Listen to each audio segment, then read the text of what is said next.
அப்ப அம்மனுக்கு இடைவிடாத பூஜை செய்வது நீதானா? ஆமா. ஆஹா, பழம் நழுவி பாலில் விழுந்ததை போல உன்னைத்தான் நான் தேடி வந்தேன்.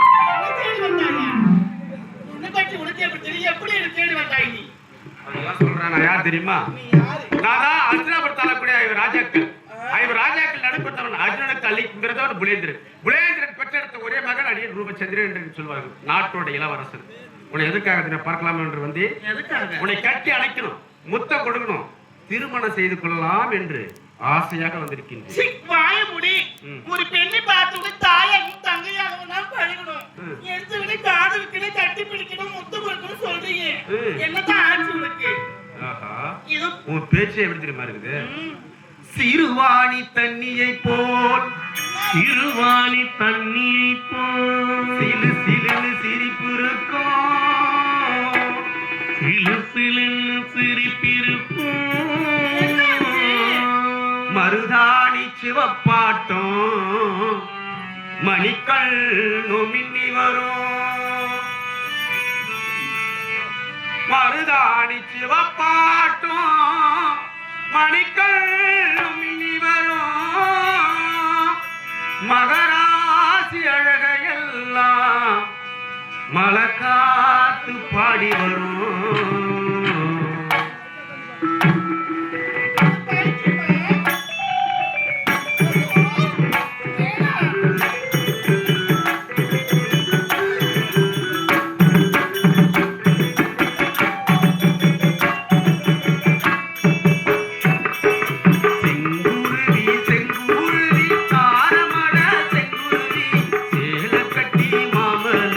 மாமனுக்கு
மாலை